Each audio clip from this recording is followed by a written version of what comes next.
یہ احتمال ہوتا ہے کہ یہ سارا احسان اس وجہ سے ہوا ہے بندہ اپنی فطری احسان فراموشی کی وجہ سے اس محسن سے دور ہو جاتا ہے۔ پہلے اولاد اسماعیل علیہ السلام سے دور ہوئے، پھر ان کے بنائے خدائے مقدس کے گھر کے تو چودھری بنے رہے، خدا سے بیگانہ ہو گئے۔ کعبہ ضرور وہاں تھا مگر وہ ان لوگوں کے لیے پیسہ کمانے کی دکان بن گیا۔ کعبے کے گردا گرد ان لوگوں نے اپنے گھر بنا لیے۔ کعبے سے 40 گز دور زمزم کا کنواں تھا، وہیں ان کے قبیلے ایک مرد اصحاب بن لیلہ جرہمی اور وادی کے باہر سے آئی ہوئی کہ کسی لڑکی نائلہ بنت وائل نے زمزم کے کنارے پانی پیتے پلاتے بدکاری کر دی۔ کہتے ہیں اس گناہ کی پاداش میں نائلہ اور اصحاب دونوں کے جسم پتھر کے بن گئے۔ ہونا تو یہ چاہیے تھا کہ لوگ ان پتھروں پہ جا کے کنکریاں مارتے، رمی کرتے، ہوا الٹ۔ جرہموں نے جا کے ان پتھروں پہ چڑھاوے چڑھانا شروع کر دیے، جیسے انہوں نے کوئی بہت بڑا پن کیا ہو، کوئی کارنامہ سر انجام دیا ہو۔ کوئی پھل لے کے آتا، کوئی اپنا جانور لا کے وہیں ان دونوں پتھروں کے بیچ چھری لے کے اسے ذبح کرتا۔ باہر سے آنے والے زائرین کے لیے بھی یہ طرفہ تماشا تھا، وہ بھی یہی کرتے جو یہاں کیا جاتا۔ الٹا ان بدکار پتھروں کی مزید عزت افزائی کے لیے انہوں نے نائلہ کو حرم کے اندر ہی خانہ خدا سے کوئی 100 گز کے فاصلے پہ صفا پہاڑ پہ جا کے رکھا کہ دور سے نظر آئے۔ اصحاب کو اٹھا کے صفا سے 204 گز دور مروہ کی چوٹی پہ جا سجایا اور ان دونوں کی پوجا پاٹ ہونے لگی۔ سال ہا سال یہ سلسلہ چلتا رہا۔ بنو خزاعہ والے بھی سیلِ ارم کے پیش نظر یمن سے سکونت ترک کر کے ادھر آئے بیٹھے تھے۔ مکہ کی وادی کے اندر تو بنو جرہم اور اہل اسماعیل تھے، اسی لیے بنو خزاعہ مکہ کی پہاڑیوں کی دہلیز مرا زہران میں آ بیٹھے۔ ہٹ کے دور بیٹھنے کی وجہ سے بھی ان کے گروہ کا نام خزاعہ پڑ گیا، ورنہ تھے وہ بھی یمن بنو قزاعہ سے۔ امکان ہے کہ مرا زہران کی طرف سے جو زائرین مکہ کے لیے آتے تو بنو جرہم کی دیکھا دیکھی بنو خزاعہ والے بھی ان سے ٹیکس وصول کرتے۔ ایک تو زائرین پہ بار پڑ گیا، دوسرا بنو جرہم والے سیخ پا ہو گئے، بھئی تم کون ہو، ہٹو جاؤ۔ بات چیت حاتم پائی تک جا پہنچی، پھر باقاعدہ لڑائی شروع ہو گئی۔ بنو جرہم والے تعداد میں کم تھے اور بنو خزاعہ زیادہ۔ رہ گئی اولاد اسماعیل، وہ خاموش رہے۔ دوسرا یوں بھی تھا کہ بنو خزاعہ مکہ کے باہر مضاف میں ہونے کی وجہ سے اندر رکے ہوئے بنو جرہم والوں کا محاصرہ کیے ہوئے تھے۔ کئی دنوں تک لڑائی ہوتی رہی، آخر بنو جرہم کو یقین ہو گیا کہ انہیں گھیر لیا گیا ہے، بچنا ہے تو نکلنا پڑے گا ورنہ سارے مار دیے جائیں گے۔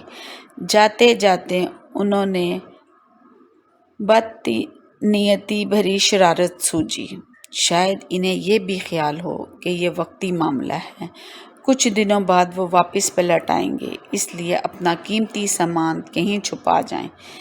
قیمت تو اس سارے علاقے کی صرف خانہ خدا سے تھی۔ کعبہ پہ چڑھاوے چڑھتے تھے، کسی چڑھاوے کی کوئی آخری حد تو تھی نہیں۔ کئی قیمتی تلواریں، سونے کے بنے ہوئے 2 ہرن اور بہت سا چاندی سونے کا سامان وہ کہاں بھاگے بھاگے ساتھ لیے پھرتے۔ انہوں نے سوچا یہ سارا سامان یہاں کہیں کسی ایسی جگہ چھپائیں کہ کسی کی نگاہ نہ پڑے، جب پھر واپسی کی راہ ملے تو آ کر نکال لیں گے۔ یہ سوچتے سوچتے نہ جانے انہیں کیوں اصحاب اور نائلہ کے بتوں کی پرانی جگہ اور کعبہ سے کوئی 40 گز کے فاصلے پہ زمزم کا کنواں نظر آیا۔ شاید انہوں نے سوچا ہو جاتے جاتے بنو خزاعہ کو سزا دینی چاہیے تو وادی کا میٹھا مقدس پانی بھی بند کرتے جائیں۔ ساری قیمتی چیزیں انہوں نے زمزم کنویں میں ڈال دیں، اوپر سے پتھر اور مٹی ڈال ڈال کے سارا کنواں ہی بند کر دیا۔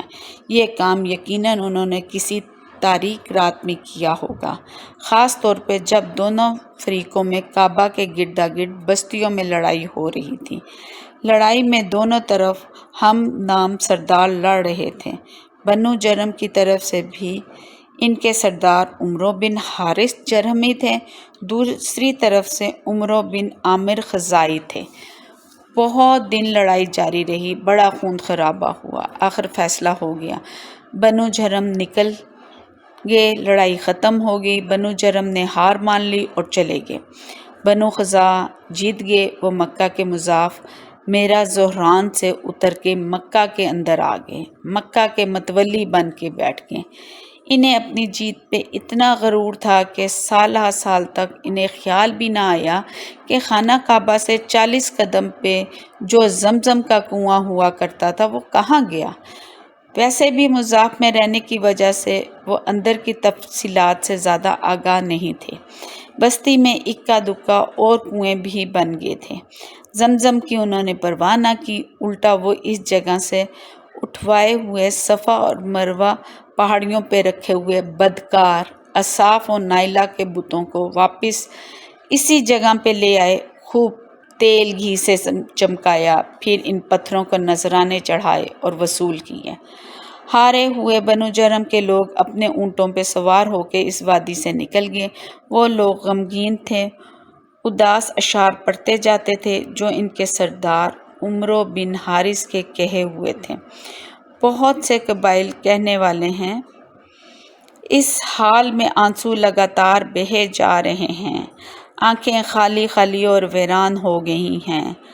تجون سے صفا تک کوئی بھی ایسا شخص نہ ملا جس نے حوصلہ دیا ہو اور کالی رات میں قریب آ کے حوصلے کی بات کی ہو۔ میرا دل ڈوب گیا، جیسے پرندے کے دو پروں کے درمیان پھڑپھڑاتا ہے اداسی سے۔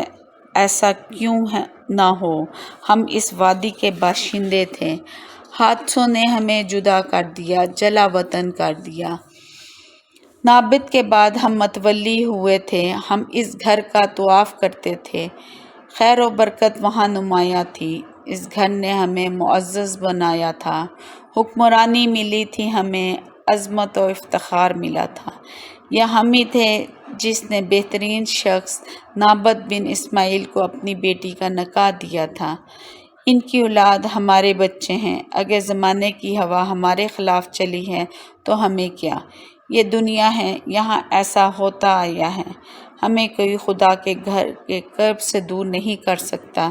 لگتا ہے اس گھر والے خدا کو ہمارا قریب رہنا برا لگا، ہم سے کوئی غلطی ہو گئی، شاید ہم سو گئے، ہم کہانی بن گئے، کہنے کو کبھی ہم قابل رشک تھے۔ اس متبرک شہر کے لیے آنکھیں رو رہی ہیں، آنسو گر رہے ہیں، وہاں اللہ کے شاعر ہیں، امن ہے، اس گھر کے کبوتروں کو بھی کوئی نہیں چھیڑتا، پھر بھی ہمارے بالوں پر کھینچ کے ہمیں نکال دیا گیا ہے وہاں سے، کیسے بد نصیب ہیں ہم لوگ۔ اے لوگو، خدا کے گھر کی طرف جاتے مسافروں، تیز قدم اٹھاؤ، سواریوں کی مہاریں ڈھیلی کرو، پہنچ جاؤ اس متبرک جگہ جہاں ہر کوئی موت سے پہلے پہنچنا چاہتا ہے۔ ہماری طرف نہ دیکھو، ہم وہ لوگ ہیں جن کے بخت نصیبوں سے گر گئے، کبھی ہم بھی تمہاری طرح تھے، اپنے گھروں کو جانے والے، متبرک گھر کے پڑوس میں رہنے والے۔ کہا جاتا ہے بنو جرم کے یہ کہے ہوئے دکھ بھرے بول اور اشعار عربی زبان کے پہلے پہل کے اشعار ہیں جو انہوں نے خدا کے گھر سے دور جاتے ہوئے روتے روتے کہے۔ ان کے جاتے ہی وادی مکہ میں خزاعیہ قبیلے کا عمرو بن عامر رئیس مکہ بن گیا۔ کہنے کو اس قبیلے نے 450 سال تک مکہ میں حکمرانی کی، آخر جس کا حق تھا حق اسے مل کر رہا، مگر اس عرصے میں مکہ کی وادی میں عجیب واقعات رونما ہو گئے۔ کئی سو سال خانہ کعبہ کی چار دیواری کے اندر بت نہیں آئے۔ صحن میں ضرور اصاف و نائلہ کے بت گھڑے تھے۔ جرمیوں نے کچھ عرصہ انہیں صفا اور مروہ پہ بھی رکھا۔ خزاعہ والے پھر ان بدکاروں کے نشان کو گم شدہ آب و زمزم کے کنویں کے پاس خانہ خدا کے پاس 40 گز کے فاصلے پہ لے آئے۔ پھر ایک بدبخت آدمی آ گیا، بنو خزاعہ کے قبیلے کا رئیس بن بیٹھا۔ وہ عمرو بن لئی تھا۔ ہوا یوں کہ وہ بہت امیر ہو گیا تھا، 20,000 اونٹوں کا مالک تھا۔ ہر 1,000 اونٹوں کے بعد ایک اونٹ کی آنکھ پھوڑ دیا کرتا تھا تاکہ نظر بد سے اس کے باقی اونٹ بچے رہیں۔ یوں اس کی ملکیت میں 20 کانے ایک آنکھ والے اونٹ پھرا کرتے تھے۔ حج کے دن آتے وہ 10,000 اونٹوں کی قربانی کرتا، 10,000 کپڑوں کے جوڑے حاجیوں کو پہناتا، گھی، شہد اور شکر پلاتا۔ ریاست، عظمت، سرمایہ اور ذاتی زور بازو کے باعث وہ اپنی قوم کا سورما تھا۔ دور دراز کے علاقوں میں بڑے لمبے تجارتی قافلے لے کر سفر کیا کرتا تھا۔ ایسا ہی ایک بد نصیب سفر تھا جب وہ ایک دفعہ مکہ سے شام کے علاقے بلقا میں جا ٹھہرا۔ وہاں مالکہ کی حکومت تھی، وہ لوگ بت پوجنے والے تھے۔ یہ اس کے شہر بستیوں میں گھومتا پھرتا ان کے کسی مندر میں جا پہنچا۔ رنگا رنگ کے لکڑی، پتھر، دھات کے سجے سجائے بت ایستادہ ہیں، اور مقامی لوگ ہاتھ جوڑے ان سے اپنے دلوں کی خواہشوں کی فریاد کر رہے ہیں۔ کوئی اولاد کے لیے منتیں کر رہا ہے، کوئی مال و جواہر کے لیے تڑپ رہا ہے، اور کوئی بتوں سے بارش طلب کر رہا ہے۔ عمرو بن لئی کے ساتھ اس کے میزبان ساتھی بھی تھے۔ یہ سب کچھ دیکھ کے بڑا حیران ہوئے، پوچھنے لگا، یہ مٹی، پتھر اور لکڑی کی بنائی ہوئی چیزیں کیا ہیں جن سے تمہارے لوگ فریاد کر رہے ہیں؟ وہ بولے، ہم نے اپنے خدا بنائے ہوئے ہیں۔ اپنے خدا تم خود بناتے ہو؟ ہاں، کیوں؟ ان سے جو مانگا جاتا ہے وہ یہ تمہیں دے دیتے ہیں؟ مجھے بھی دیں گے۔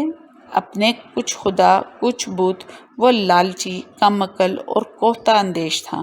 اسے اندازہ ہی نہ ہوا کہ جس چیز سے یہ لوگ مانگنے بیٹھے ہیں وہ ان انسانوں سے بھی زیادہ کمتر اور حقیر ہیں۔ کیسے ان کی دعاؤں کو قبولیت دے سکتے ہیں؟ الٹا خود انہی کی طرف ہاتھ پھیلا کے ان کے بتوں کے آگے بیٹھ گیا۔ اللہ حافظ۔